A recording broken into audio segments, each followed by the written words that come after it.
Voting against your own interests to own the libs is a strategy that always backfires. And today we're seeing the receipts. People who cheered for the wrecking ball are now standing in the rubble of their own lives, wondering why they're the ones who have to clean it up. Welcome back to Mind Mirror. Let's get into it. There are years worth of funding available for the SNAP program, our tax dollars that we have already paid to the federal government to facilitate this program, and the Trump administration deleted this language from the website this morning. They are hiding the fact that not only is there more than enough funding to pay these benefits that we have already paid our tax dollars into, but that there was contingency language to ensure that even in the event of a government shutdown, that SNAP would go uninterrupted.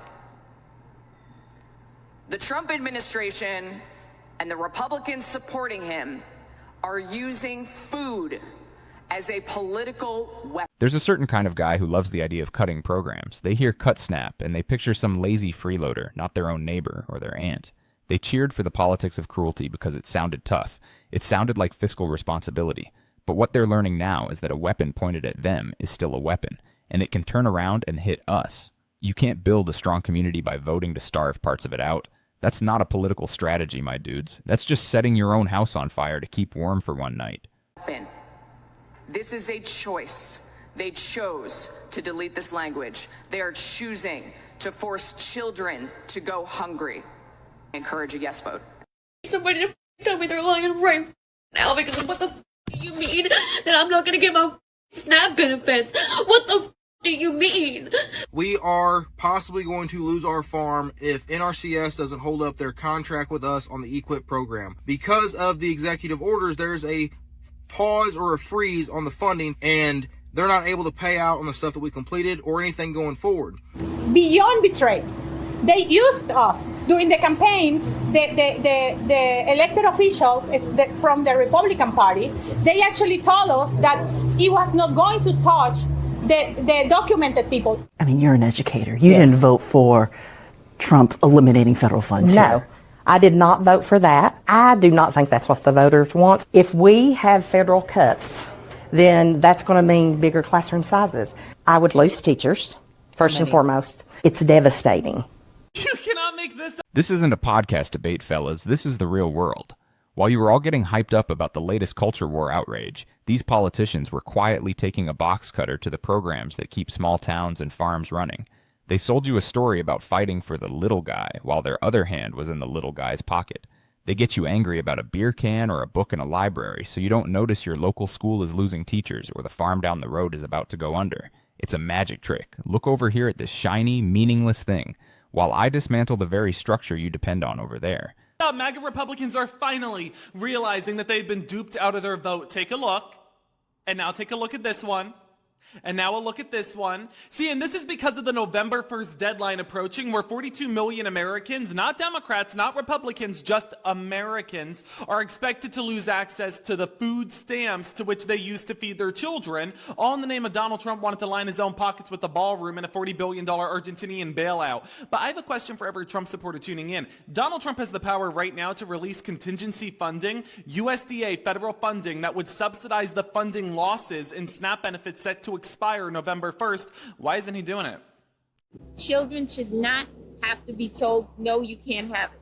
No, mama does not have enough to feed you. You have things that are challenges. A challenge should never be, what is my child going to eat?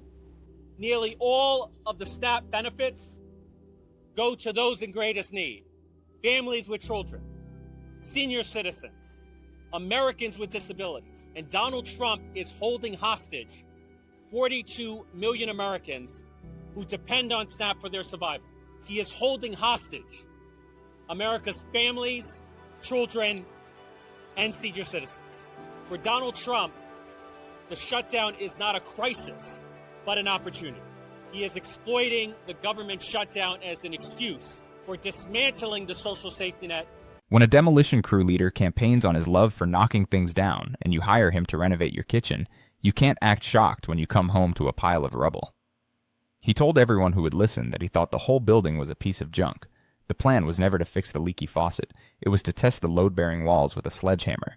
For all the guys who said he's a businessman, he'll get things done. You were right. He did get things done. He efficiently dismantled the system, just like he promised. The lesson is, read the blueprint. Don't just fall in love with the guy holding the hammer. Including SNAP.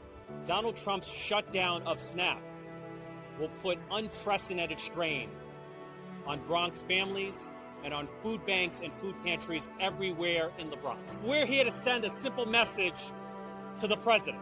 SNAP is not a ransom note. 42 million Americans have a right to put food on their table.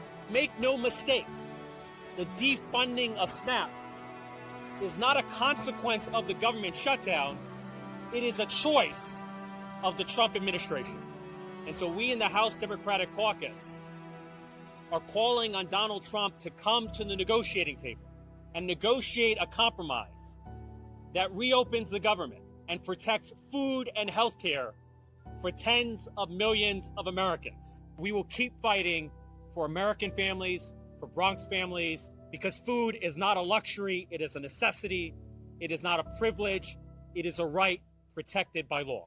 So Trump just successfully shut off SNAP benefits for millions of Americans after the Supreme Court ruling last night. So just for context, there's emergency funds to be able to fund SNAP right now, even in the case of a government shutdown, and Trump could use that, but he rushed to make sure that the Supreme Court could say that he could block those funds.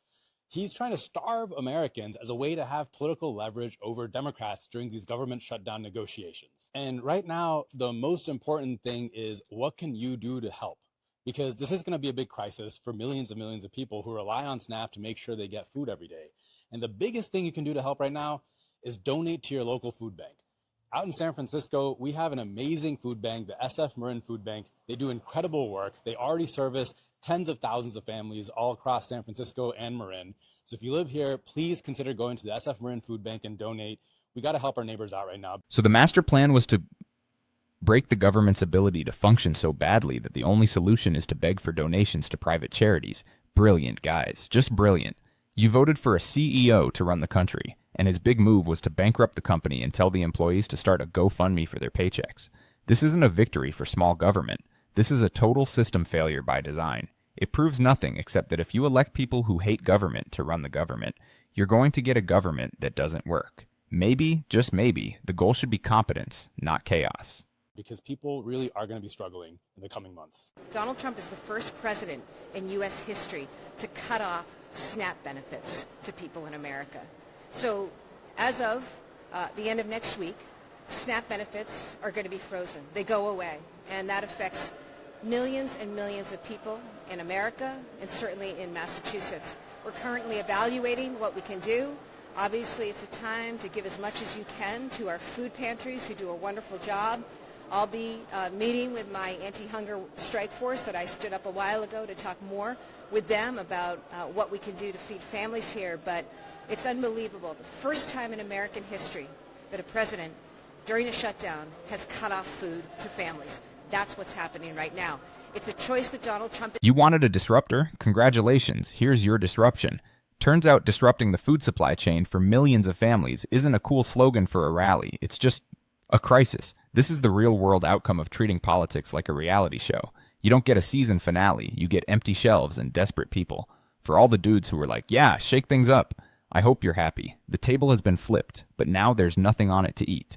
...is making, he can choose to reverse that. I strongly urge him to do so. Don't take food away from people. Don't take food off the table of Americans. We voted for Trump because he promised while he was campaigning like a million times that when he got into office, he was going to bring down prices, bring down grocery prices. The inflation has been high ever since COVID, and he promised he would bring that down. But it's obvious to me now that that was not true. Egg prices have skyrocketed. The bird flu is killing all the birds, and he doesn't seem to be doing anything about that. He's stopping disease communications from the disease centers in America, pulled us out of the WHO. Like, how does that help anything? And yeah, all he's been doing is taking away rights and freedoms, or trying to. He's not doing anything about the economy. So yeah, we totally regret our vote. The level of magical thinking here is just breathtaking. You honestly believed a guy who lives in a golden tower was going to prioritize the price of your eggs. He never cared about your grocery bill. He cared about looking powerful. He was never going to solve complex issues like inflation or avian flu, because that's hard, boring work. It's much easier to just yell about your enemies and take away people's rights. This is a masterclass in why you should judge a leader by their actions and their character, not by the promises they make to a cheering crowd, because talk is cheap. But a dozen eggs cost $7. At this point, we've had a really tough time here in North Carolina. Half of my house got washed away in Hurricane Helene, and I applied for FEMA assistance, and we got approved. But now Trump is canceling FEMA and emergency assistance to people. He's also canceled Medicaid for my children. I know they said they put a halt on his freezing of the funds, but the Medicaid portal is still not working, so we can't access anything for our children's health insurance. We voted for Trump because he promised while he was campaigning like a million times that when he got into office, he was going to bring down prices, bring down grocery prices. The inflation has been high ever since COVID, and he promised he would bring that down. But it's obvious to me now that that was not true. Egg prices have skyrocketed. The bird flu is killing all the birds, and he doesn't seem to be doing anything about that. He's stopping disease communications from the disease centers in America, pulled us out of the WHO. Like, how does that help anything? And yeah, all he's been doing is taking away rights and freedoms, or trying to. He's not doing anything about the economy. So yeah, we totally regret our vote at this point. We've had a really tough time here in North Carolina. Half of my house got washed away in Hurricane Helene, and I applied for FEMA assistance, and we got approved. But now Trump is canceling FEMA and... Everybody loves chanting small government until their roof is in the neighbor's yard and FEMA isn't picking up the phone. Everybody thinks government assistance is for other people until their kid gets sick and their Medicaid card stops working. This right here is the cliff at the end of that political road, my dudes.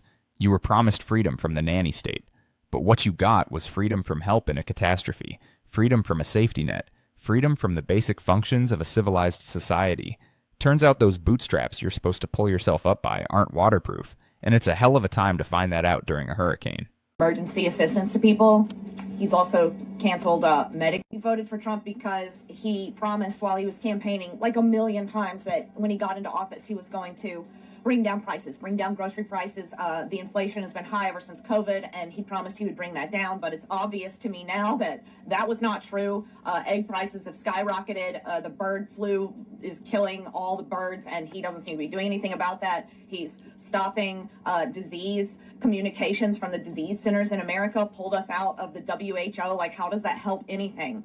And yeah, all he's been doing is taking away rights and freedoms, or trying to. He's not doing anything about the economy. So yeah, we totally regret our vote at this point. We've had a really tough time here in North Carolina. Half of my house got washed away in Hurricane Helene, and I applied for FEMA assistance, and we got approved. But now Trump is canceling FEMA and emergency assistance to people. He's also canceled Medicaid. You voted for Donald Trump. I did. Do you regret that vote? Yes, I do. If you could say anything to President Trump now, what would you say? I expected that you would do what was right and cut waste and fraud and all of those things that you promised us before we elected you in office, but you're not doing that. You're creating a disaster, and I don't know what America's going to look like if this continues. I voted for him for lower grocery prices. He promised me cheaper prices on groceries. And that has not happened. Not only has that not happened, I am getting my food stamps taken. I am getting my cash assistance taken. I am getting my Section 8 taken. To every single guy who ever said, oh, he's just trolling, or he's just saying that to trigger the libs, I want you to look at this woman's face. This is the human cost of your entertainment. This is the collateral damage of you enjoying the show. You thought it was a game, a way to own the other side online. But politicians write laws, not just tweets, and those laws have consequences that destroy lives. Your vote for a middle finger to the establishment became a middle finger to the most vulnerable people in your own country, including the ones who believed in him the most. And I am getting all my welfare governments taken. I did not ask for this. I would not have voted for him if I knew this was going to happen. So what do I do now? What do the people do now? The ones that regret their vote. What do we do? I can't go out and get a regular job. And it's not even about... Oh, that's so sad. I'm so sorry that happened to you.